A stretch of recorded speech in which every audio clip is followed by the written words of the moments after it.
Hello mga Besh, good day.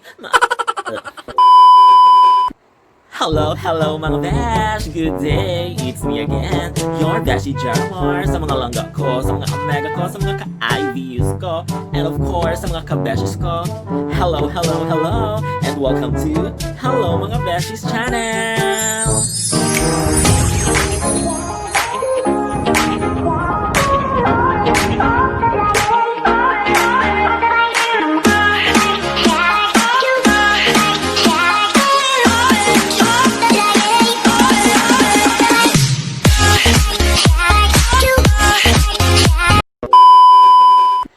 So for today's video mga Besh, I was challenged by Team Ilonggo Ytc channel Hyperlapse, syempre suggested by Sir Alvin and Maam Tin and of course Miss Jala. So yung challenge mga Besh, baka you're wondering kung anong challenge ito.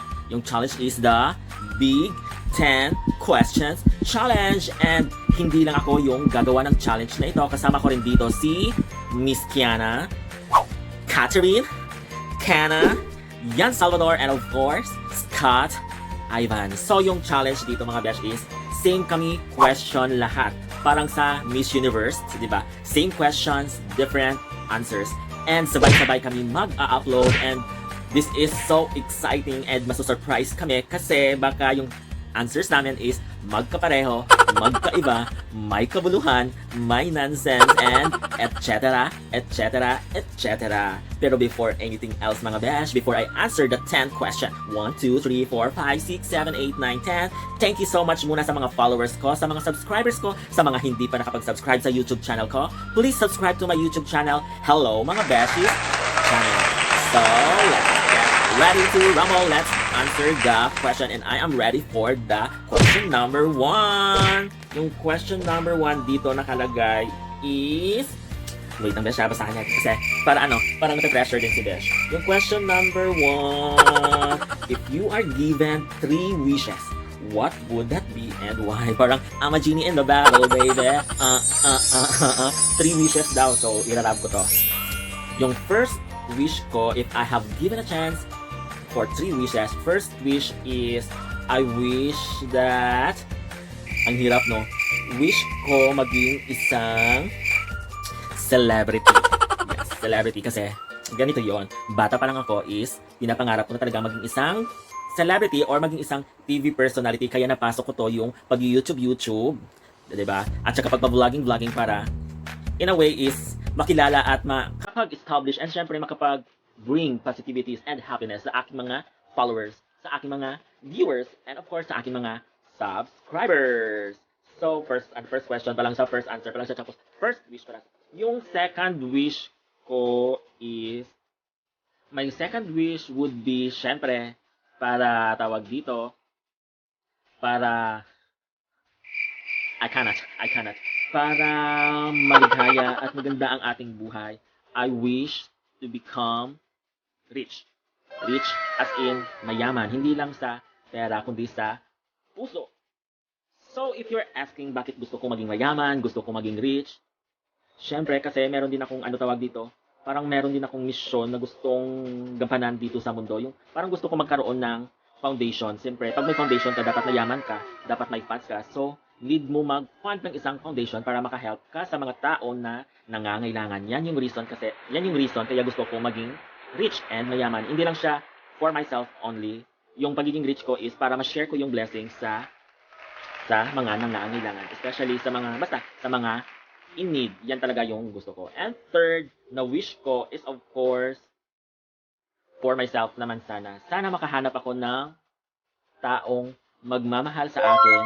Yon, partner in life, and maging kasama ko sa habang buhay. So shout out sa iyo sa'yo. Baka baka you are watching this video. Yes, shout out to you. Baka ikaw na yung hinahanap ko. Yes. Hindi ko na lang yung lyrics, basta yon. First yung wish ko is to become a personality or TV personality or celebrity. Second is to be rich. Oh, parang parang rich and famous. And third is of course love life. Yan yung 3 wishes ko. I hope the answer ko. And I'm ready now for the second question.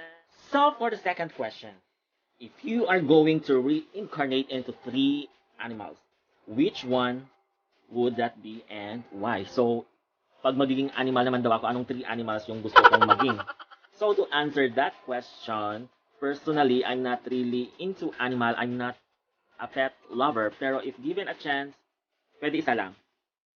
If given a chance, kung anong klaseng animal yung gusto ko yung maging isang bird.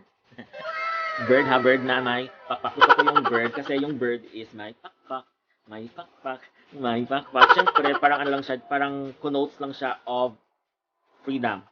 Parang gusto ko in my life to have full freedom. Yon na yon.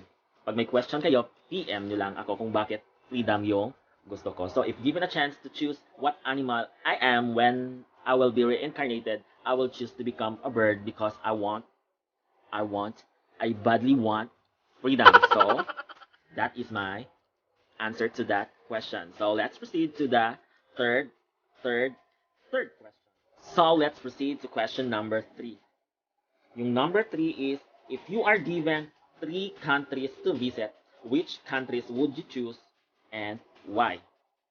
So, yung country na to, nasagot ko na to sa previous vlog ko, yung gusto kong puntahan talaga is yung Paris, yung tower doon sa Paris sa may France. Kasi gusto ko magpa-picture doon sa Paris, France. And of course, yung second country naman na gusto kong puntahan is Italy. Gusto ko pumunta sa Rome, Italy. Kasi parang gusto ko rin malibot, parang ang gandang puntahan yung Italy. At baka malay nyo, nandun yung forever ko. And yung third na gusto kong puntahan is yung India. Kasi may napanood ako na video ng isang vlogger din.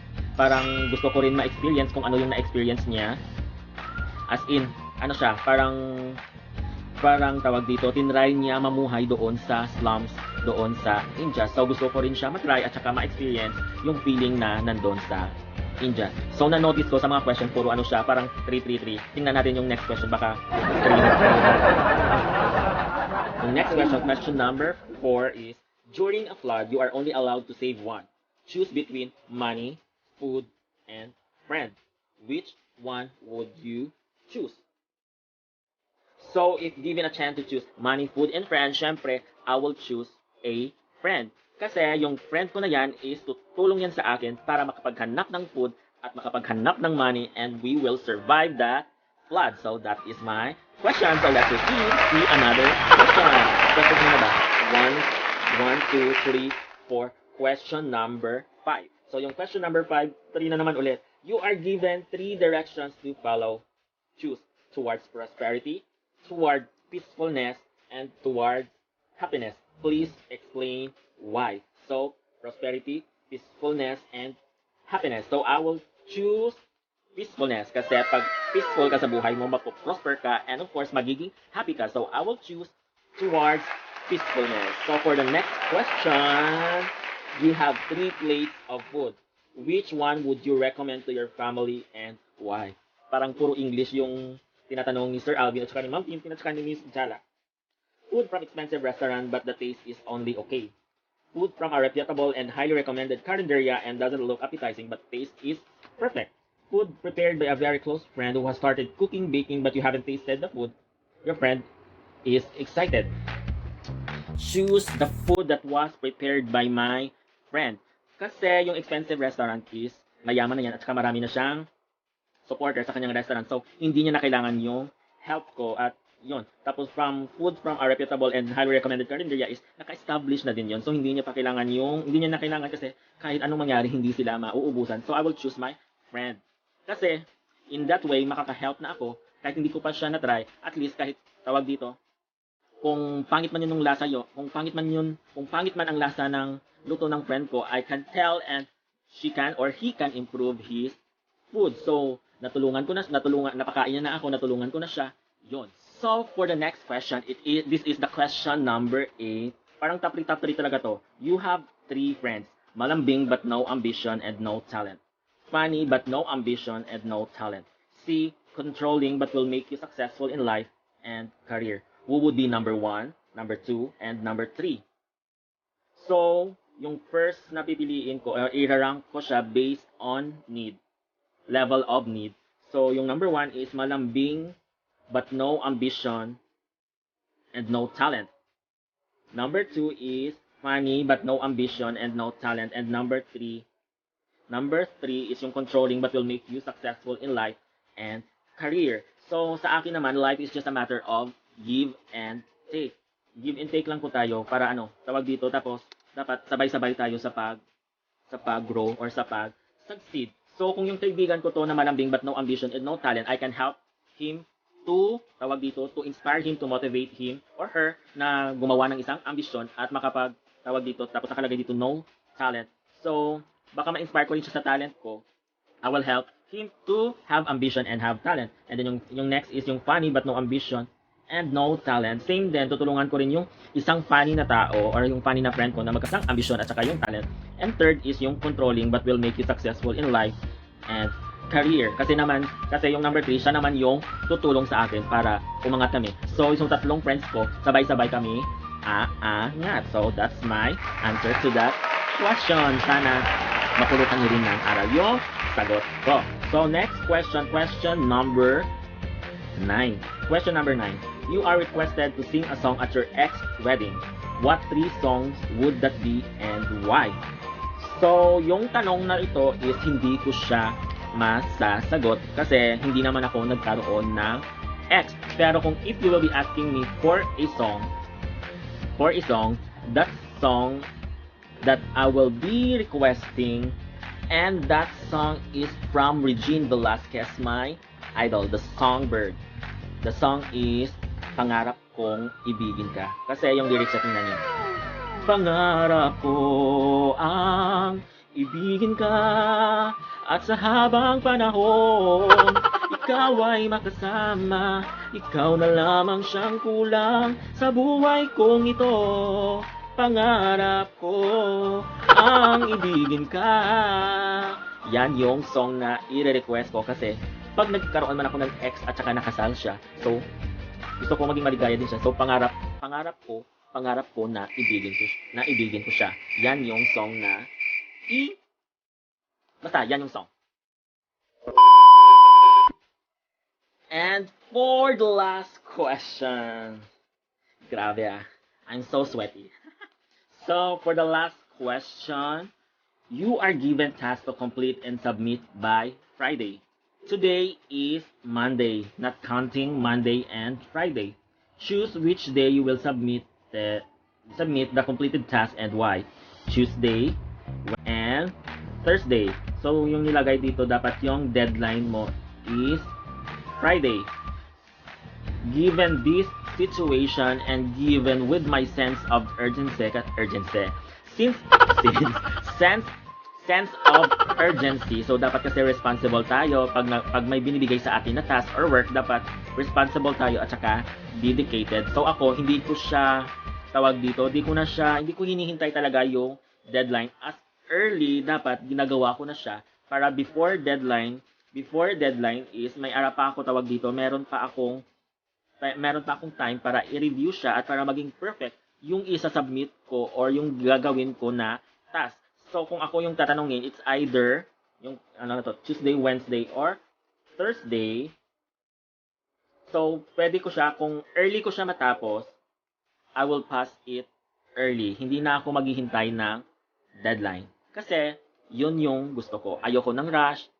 Ayoko nung yung minamadali na trabaho. Gusto ko yung may time talaga. Kahit may deadline siya, gusto ko siya gawin in advance para maging perfect. Maging perfect yung kalalabasan ng task o ng work na gustong ipagawa sa akin kung sino man yung nagpagawa sa akin ng task or work. So, that's the question 1, 2, 3, 4, 5, 6, 7, 8, 9, 10. So, I hope. So, thank you muna kay Sir Alvin at saka kay Maam Tin and of course, Miss Jala for initiating this question. And abangan nyo rin yung ginawa ng mga ibang co-vloggers ko kasi same kami nagagawa dito, tapos same day kami mag-upload. So, abangan nyo yung mga sagot nila and paki-compare kung ano yung pinagkapareho namin para in a way is makilala nyo rin yung mga vloggers, not just posting challenges and sure what. Yung content na to is para makapag-share ng learnings, makapagbigay ng motivation, makapagbigay ng inspiration, makapag-spread ng happiness, makapag-spread ng positivities in life, and that's it. Para maging tawag dito, mag-bring smiles lang to everyone. So, that's it mga besh. That ends my video. Thank you so much for watching my video. Sa mga hindi pa nakapag-subscribe sa YouTube channel ko, please subscribe. Hello mga beshies. And of course, yung Facebook page ko din na Hello mga beshies. At yung Ilonggo Vloggers Update. Paki-follow yung page ng Ilonggo Vloggers Update. And of course, thank you to Team Ilonggo Ytc Channel Hyperlapse. Thank you so much. So, that's it. Love, mwah, mwah, mwah, bye, bye. Bye, mwah, mwah, mwah. Bye. Oh, mga bash, good day. Bash's channel. It's the challenge by Team Ilonggo Ytc Hyperlapse. Na ito, kasama ko rin dito si Miss Kiana. Ano? Pangarap ko ang ibigin ka at sa habang panahon ikaw ay makasama, ikaw na lamang siyang kulang sa buhay kong ito.